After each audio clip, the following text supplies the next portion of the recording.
Hi, Smart Community friends. Welcome back to the summer series here on the Smart Community Podcast. As you know, we are taking a little break from new content over the Australian summer holidays, and instead we are sharing the replays of a few of your all-time favourite episodes.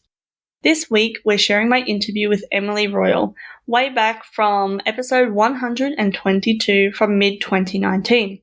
This was soon after I got back to Australia from my Churchill Fellowship trip. Emily is the Smart City Coordinator of the City of San Antonio in Texas. Emily tells us about her passion for advancing equity in smart cities and the community-driven smart city model that San Antonio is pursuing. We discussed the digital divide in San Antonio and the equity questions municipalities need to think about when being marketed to by the companies mediating smart city data. Emily then tells us about a number of the really interesting and innovative projects that the City of San Antonio is working on, including how they've partnered with the kids in the local CoderDojo coding program to get viable prototypes for their community. Emily and I finish our conversation discussing her thoughts on integrating across different disciplines and the jobs of the future, as well as the emerging trends of digital justice and digital equity. Emily was set to head to Australia to deliver a keynote speech for our Smart Cities 2020 conference in May of 2020. But of course, with COVID-19, that didn't happen. But Emily still was able to deliver that keynote speech virtually when we held the Smart Cities virtual conference. Organising this conference was all part of my volunteer role on the board of directors of the Australian Smart Communities Association. So it was really great to catch up with Emily in May of 2020, and I really look forward to having her back on the show for a full update about what she's been up to and how all of our thinking has progressed since this conversation in 2019. But in the meantime, we hope you enjoy listening to this episode as much as we enjoyed making it. Welcome to the smart community, smart regions, smart towns, and smart cities. It's where we live, work, and play. With smart communities, the future starts today. Big data, smart mobility, emerging trends galore. The Smart Community Podcast is what you're looking for. Hello, Emily. How are you today? I'm great, Zoe. How are you? I am fabulous. Let's jump straight in. And can you tell us a little bit about your background and what you're passionate about? Absolutely. So my passion is advancing equity in smart cities. And for me, that means that in this world of emerging technology that's increasingly being integrated in public space, how do we make sure that citizens are empowered by that technology? And that's really what I strive to devote my work towards. My background is diverse. I actually have a neuroscience degree. Wow. From undergrad, from the University of Texas at Austin. And from there, I learned a lot about really how to manipulate big data and also about really complex systems and how interconnected natural systems are and the ways in which urban systems can be similar, right? So I had this sort of worldview coming from biology, really, and translated that into urban planning, where I did my master's degree at MIT in the public policy urban planning department. So my master's is in city planning, and that's a little bit about my background. Professionally, I've kind of crossed over a lot. I've done a lot of data science work and machine learning, and then a lot of policy work in that space too, around data privacy and digital services. So combining all that, together makes, I guess, me. Awesome. Well, what sparked your interest in this smart city, smart community space? Yeah, I think seeing kind of some of the emerging trends in technology and the transformation that was happening rapidly in our digital environments, and realizing that while industry is moving really quickly in this space, I think governments need to catch up, and as really stewards of public interest and what Rousseau would call the social contract, right? It's kind of an interesting space to really work towards being open to innovation, like opening up municipal governments to innovation, and at the same time, making sure that we have a fair regulatory space to play in so that we are protecting our residents' privacy and security of data and smart city technology, that we're also figuring out how to co-create with our citizens what a smart city really looks like.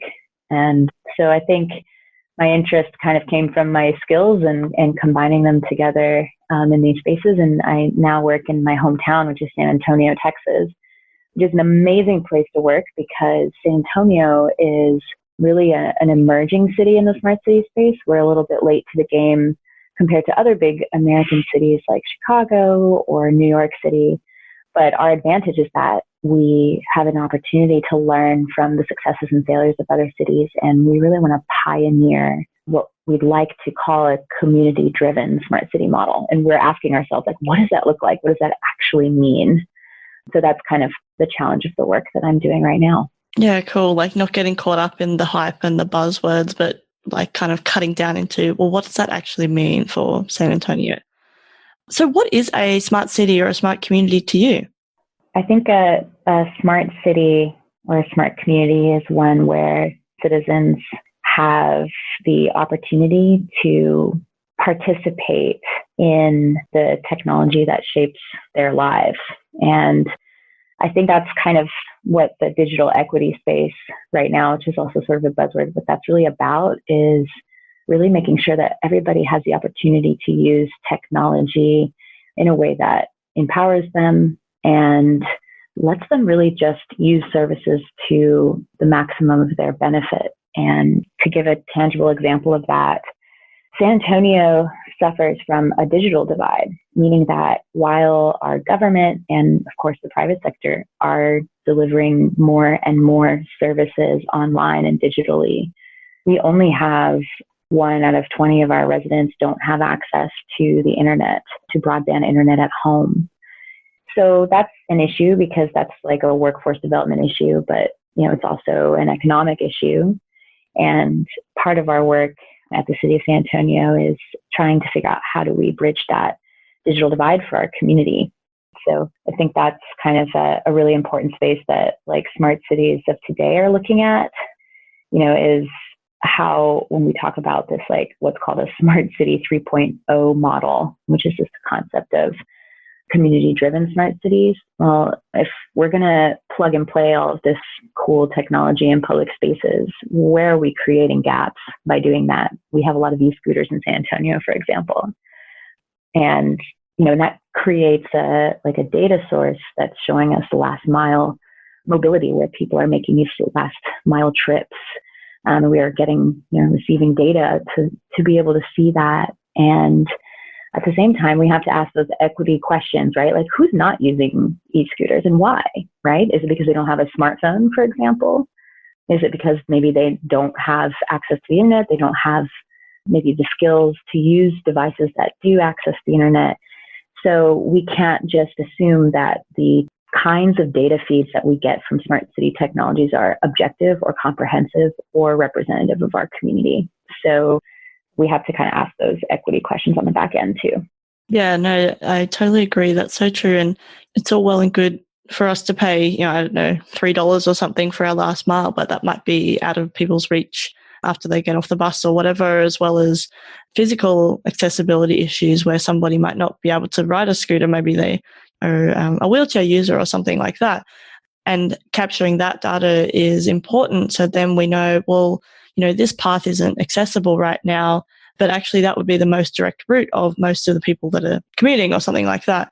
But not having those gaps in the data kind of even can, like you were saying, kind of increase that digital divide because we just assume that the data is comprehensive of everyone. Absolutely. And I want to add that, in the space I work in, I'm a client for a lot of companies that want to sell us packaged data from these smart city technologies. And municipal governments are clients for that data. And so we constantly in our office ask that question of vendors, which is, can you give us the stats on this data? Like, is it really representative of our community? And we have to increasingly ask that because, public services like transportation systems that are increasingly mediated by the private sector, they're also marketed to, right? They are marketed to a specific group. So maybe data that's presented to us as comprehensive is really just targeting a certain demographic in our community, maybe millennials. So we have to, when we use that data for planning and policy, really strive to make sure that it is comprehensive. And if not, figure out creative ways to supplement that. Yeah, I was thinking about like Uber Eats or Deliveroo or these services. And at one point, someone was talking to me about it. I said, well, it's really just Meals on Wheels with better marketing, really. So it's not a new concept, but it's just the target market, which is what you just said, which made me think about this, is different because the money is in people sitting at home going, oh, I'm watching Netflix. I'm hungry now. But yeah, and so it's a really interesting way to put it, like that we're marketing now these like services that before weren't like cool or, different or whatever. They were just, for people in need. Whereas now we can all access them. We think it's the greatest, most awesome thing ever. That's actually a pretty good point. Yeah, the kind of the life cycle of this stuff, nothing is new under the sun. And smart city technology, a lot of it is just like platforms that facilitate interactions. And I think it's a really cool thing to notice that a lot of these services like already exist for people of need, and they are adapted to, different markets later. Yeah. And that's where I really think that's where the smart community impact can really be, the positive impact if it's done well. But it won't just happen. It will actually be worse if we just let this stuff happen. But really putting that focus on, well, is this whatever concept, technology, new way of doing things going to benefit the people that right now have the most at stake, that can't access a network now? And if it doesn't, then okay, well, it's not ready for our community. Yeah, I've been thinking about this a lot because I've been traveling around and looking at all the things and all the inequities in all the places I was going. I was looking at mobility specifically, so transportation, and just how we can use mobility or, a new system or transport or a different way of doing things to really address in some part those inequities, and how if we really put that hat on or put that lens over, then we can make really like a lot of difference, whereas it won't just be another road project or another service line for a wealthy community or something like that. It will be actually getting more people on the network that really had no other choice before. So yeah, anyway, this is my thoughts I've been thinking about a lot. Yeah, that's awesome. I mean, I think when you ask, I know a question that you're going to ask me in a little bit, which we could talk about now, is like, what's the future, right? Future trends, emerging trends in smart cities. And I think it's really that. Like, I think it's kind of healing our cities in a way. And, how can we ask those hard questions of technology and kind of see through the excitement of the novelty of maybe a new or emerging technology and the shininess of it, and really say, like, how can this actually address and help people, right? And address some of the real challenges that people face. So we're trying to kind of think about how to authentically do that in our office. And, we survey our community. We also try to share with our vendors what we call like proto-personas, or kind of like imagined personalities of like a day in the life of a person in San Antonio. It's representative of a demographic. And we say to our vendors, like, we don't want you to solve this problem with X, Y, and Z components in exactly this way. We want you to think about this kind of person that lives in San Antonio and is trying to do these things, and how can you make their life easier? So we try to frame a lot of our engagement with the private sector that way. Yeah, cool. I think we've kind of answered the next question, which is why is it important? So we might move on to, how do you think America is currently embracing this concept?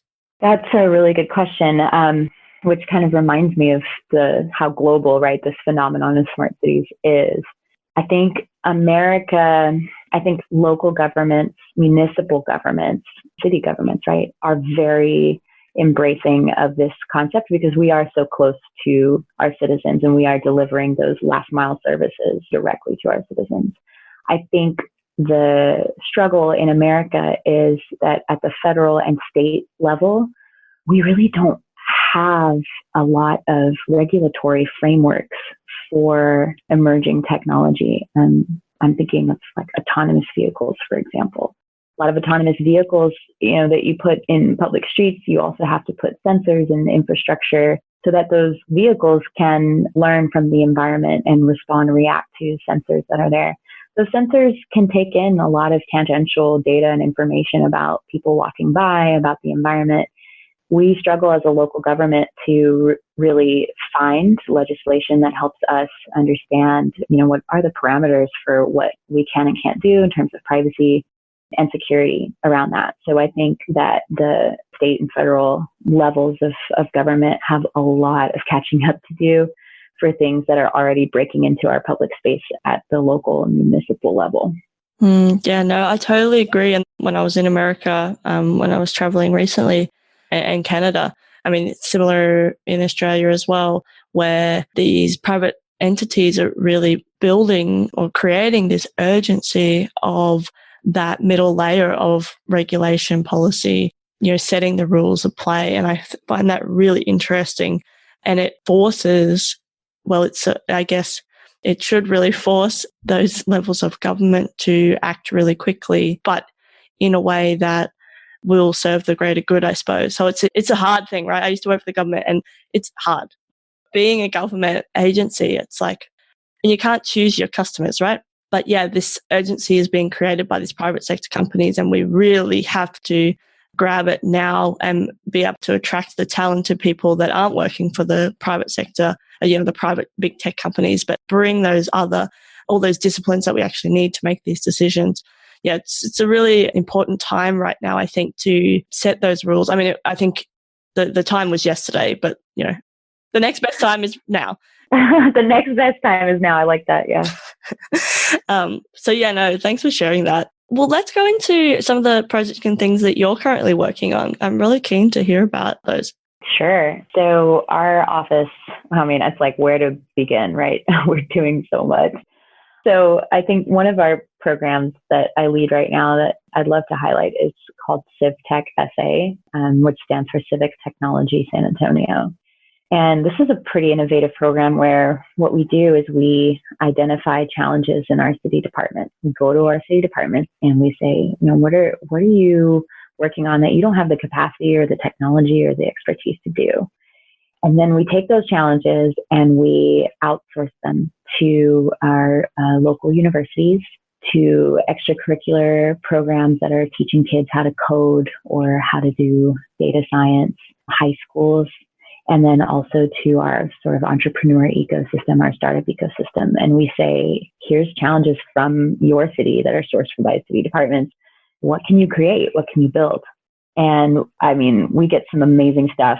Like we had this year, 7th graders, little kids too, like 7-year-olds that are developing applications that serve our city departments. So it's like we have children coding apps that actually have utility for some of our departments. For example, we had a group here called CoderDojo, which is a grassroots program that teaches kids for free how to code and pairs them up with mentors. And they built a team. We have that in Australia as well. Oh, that's awesome. Yeah, even in my town. You have like a CoderDojo specifically? Yeah. Oh, that's so great. Yeah, I heard that they have international chapters. So we worked with them. I'm going to have to get them on the podcast. Anyway. You should. You totally should. I got excited. No, you totally should, because though, for us, like the women who started that, it's like a group of women who are moms, basically, who are saying, like our kids aren't getting this education in school, so we are going to find another way. And we partnered with them. So we've got children coding applications. And I just think that's really special to see in a city, is when like a municipal government can actually get viable prototypes from their community for technology that they can't build in-house, or that they don't want to go to the private sector and sort of fork over a huge check for. So we have that model in place, which is really inspiring. We are also working on, like I told you earlier, our digital divide assessment, really trying to set the baseline. There's a lot of like statewide data, and really they extrapolate estimates about cities in terms of digital divide stuff. And so we kind of said, that's not enough. Like we need something that's like zip code level or city council district level, So we're working with a number of partners to really do that assessment for our community and say, what does this look like for San Antonio, right? Another big project, I mean, my whole thing is I'm really interested in data, right? And data governance in the smart city. So we're also working on our data governance strategy and how do we communicate creatively with the public about data. And that's part of our data communications plan that I'm going to be developing over the next few months. And for me, a lot of it is that smart city data that is generated by technology that we experiment with in public space. How can we turn that over as much as possible to our community and give them the tools and the opportunity to see how this data can benefit them, how they can manipulate it, use it, and be open and transparent about that. And of course, respecting people's privacy where that's appropriate. So we're navigating all of that. And meanwhile, also running what's called our Smart SA partnership. Something that's really unique, I think, about San Antonio is our utilities are municipally owned. So the city government owns our utilities companies. It's not like we work with the private sector that runs our energy or our water. So that's pretty cool because that's kind of a unique situation for a lot of cities in the United States. Many utilities are privatized in America. So we have a cool opportunity to really have close working relationships with those organizations that manage critical aspects of our citizens' lives. And we get to collaborate with them on smart city projects and really try to explore together how we can push that envelope of delivering better services collaboratively. So we also run that partnership. We got about 8 partners, including the city of San Antonio, and we kind of organize and facilitate that too. So I think, yeah, those are some of the high level projects that I'm working on. And also I wanted to just share a little bit about the importance of art actually for me in this space. Like, Yes. I work a lot so like my life has been kind of split between art and science, right? And I really perform well in this like regulatory political space and like really using my analytical mind for that. But I think there's something really powerful about using art to interact, like create safe interactive spaces to talk about these concepts with our community. So I also run this studio called Overt, which I spell the French way, ouvert, meaning open.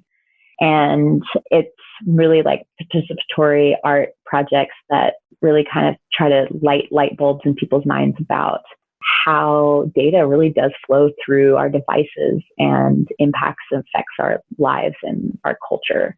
So I do a lot of like fun projects there that are experimental and crazy, but they really inform my work because I get a way zoomed in closer picture at how people today understand the technology that we are immersed in.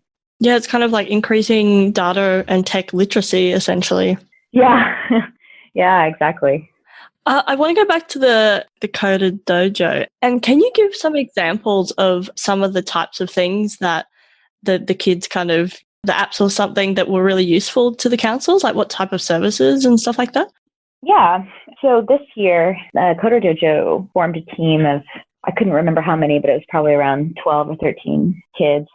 And they partnered with our Parks and Recreation Department. And they created an app for our Parks Department that kind of is like a choose your own adventure app that tells a little bit about the history of a particular park or area. And it's an interactive application that kind of unfolds, over time as you use it. And it has all kinds of features on it. So that was pretty cool. I think it really sparks the imagination of these kids. And if you think about what's really happening, kids are building a technology to mediate a public space. And I think in this era where we say all these kids are stuck at home playing video games, they don't even know what it's like to go to a park anymore. I think this is a really great example of how there's another way, where kids can be super engaged in building technologies that changes how we interact with public space in the smart city. And that was pretty cool to see. Other things that those kids work on, not directly with the city. This is our first year doing a partnership with them on specifically that project. But other things that they do is a lot of cybersecurity, actually. So kids learning how to develop software that would generate incredibly difficult passwords to crack, or all kinds of cool cybersecurity work. So that's a big industry in San Antonio, is a big focus area here. So I think there's a lot of thought around how can we build the workforce of the future in cybersecurity, and start with our children. It's really important, obviously, in this space. Yeah, that's a whole other topic. It's like, for all the data and all this stuff, right? Like, I remember years ago when it occurred to me, stuff like I was doing my grad work, and I just felt like I woke up one day and I was like, cities can get hacked. Like, I was like, wait a minute, cities could get hacked. And it just kind of blew my mind that that's a reality now. Totally. Yeah. I want to actually talk to a city that's been hacked, but we'll see if they'll talk to me. Oh, that would be cool. Yeah. I know that Atlanta did recently in the United States. That was pretty big. I believe Baltimore, but I can't remember. Okay. Let's move on to the next question, which is, how do you think we can better integrate across the different disciplines? So government, industry, academia, coders. How do we integrate better? I really think it starts with education, honestly. I think I was recently at a panel about the workforce of the future.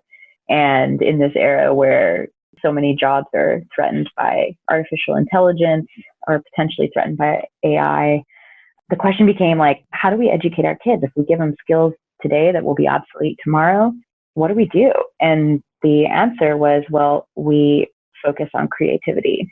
And we focused on what are the things that humans will always be able to do. And that is creativity and kind of thinking outside of the box and creating new patterns of interactions between disciplines that maybe previously were not associated with each other. So I feel really strongly that the workforce of the future is going to be less siloed, because the people that emerge from our education system, hopefully in America, are going to focus less on trades and skills that can, later be co-opted by a machine, and more on diversity of experience and awareness, which sounds abstract, but I can say from my own personal experience that being able to connect very different modes of thinking is a critical piece of my job. Being able to speak multiple languages, whether it's data science or it's cultural arts or it's procurement, or it's community, speaking in layman's terms about this technology and this movement. That's really important. So I would say that. No, I agree. Yeah. From a really cut and dry perspective, in terms of, how city governments operate, procurement reform, changing the ways in which cities buy technology fairly. Right now, there's a lot of restrictions that are really hard to work through and really, I think, hinder innovation in a lot of ways. So a lot of people are having conversations in America right now about how can we reform the procurement process in local government.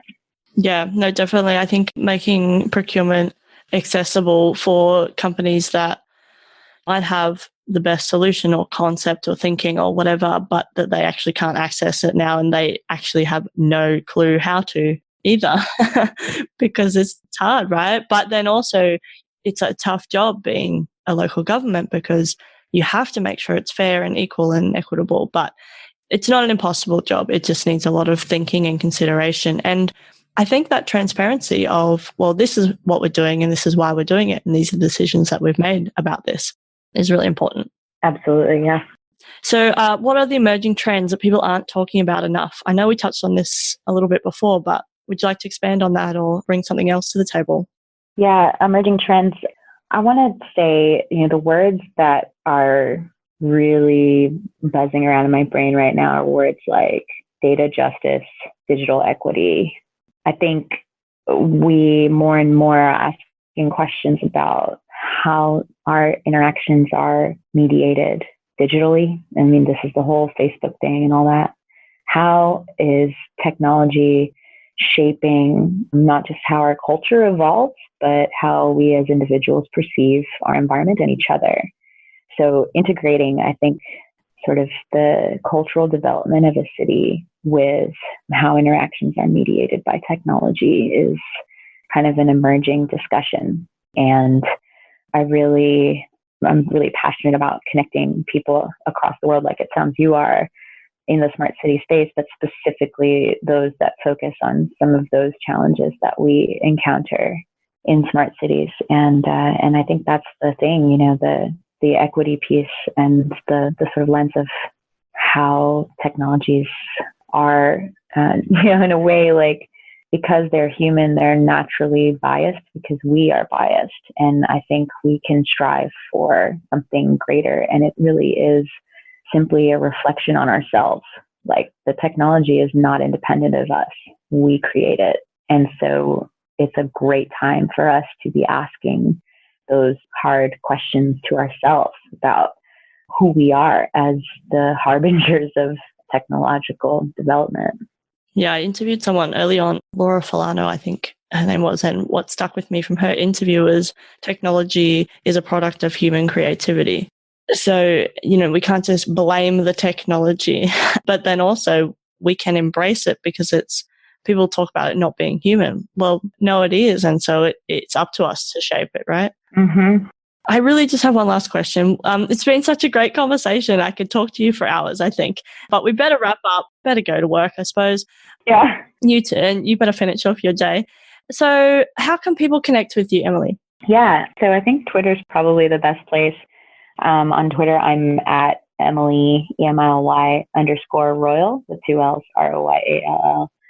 And you can also find me in all the right places, right? Like LinkedIn and all that, all the things.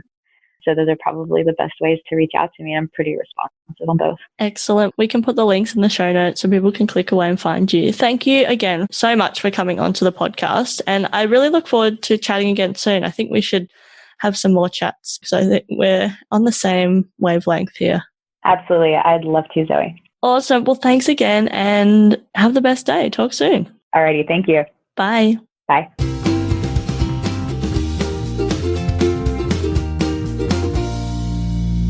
The Smart Community Podcast is brought to you by My Smart Community.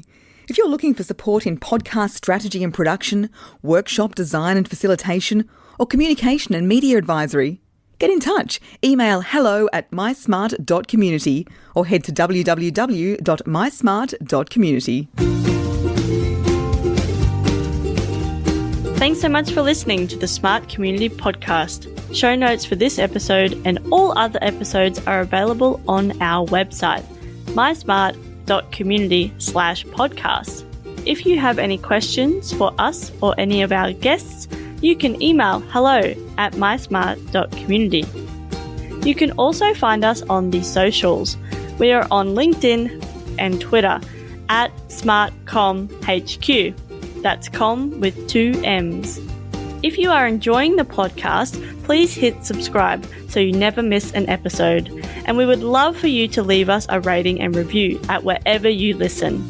This really helps us reach more ears and eyes, so thank you for your support. As always, we hope you enjoyed listening to this episode as much as we enjoyed making it.